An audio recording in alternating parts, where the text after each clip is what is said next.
Hi, my name is Carolina Costa and I'm a director of photography of the film Crystal Swan.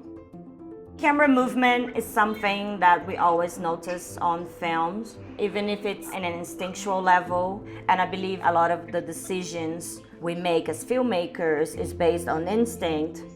I feel like myself and probably many other filmmakers will always be influenced by the beautiful long takes, the Tarkovsky's movies, where you follow characters and he's constantly trying to capture time and space, and I don't think there have been any other directors that moved through that search of like pinning down this is happening here now, but taking it to a timeless or a no time space. So it relates to many levels, what's happening here right now, but also what's happening on an emotional level, and I guess in a way that the same way as poetry does.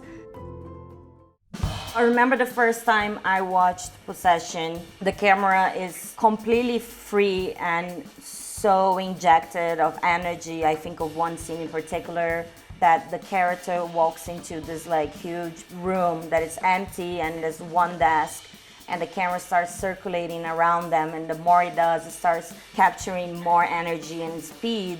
And the camera felt like violent as these people felt, how, you know, the spirits of possessed that these characters have transferred to how the camera is moving around them. Any questions?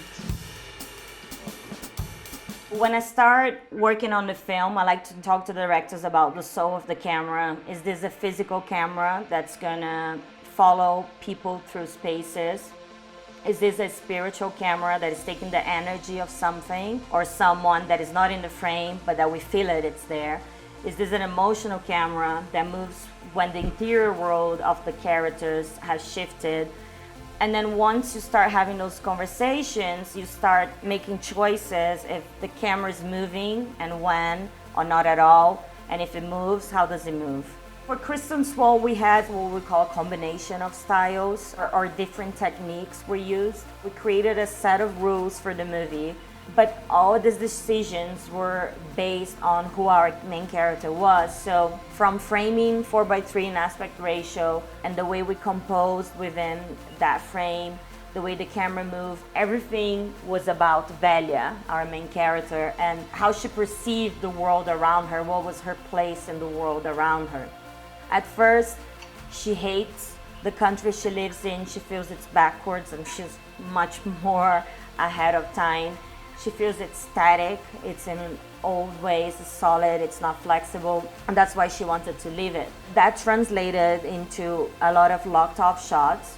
Very few times the camera moved, and we decided then if we're gonna move the camera at that point of the story that it had to be precision movement.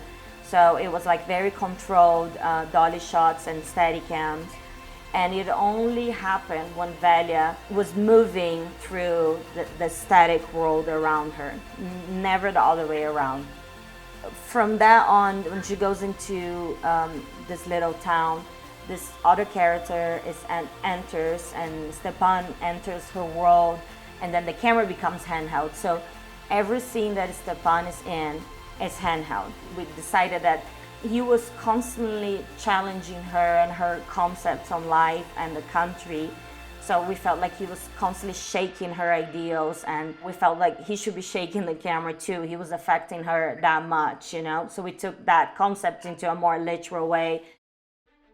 So I think it's important to set rules for ourselves and for the movies we're making. Number one is to understand your story and your characters, because they're the ones that are gonna dictate how and when and if yes or no, if the camera moves. But sometimes a scene, for different reasons, will call for something different than you had originally planned for. It's good that you have discipline and you wanna keep on following those rules, but it can't be in detriment of the story, because I feel like the story and the characters are always telling us how it needs to be told. So I feel like instinct is like highly important for a lot of the decisions we make, and I think camera movement comes from that too.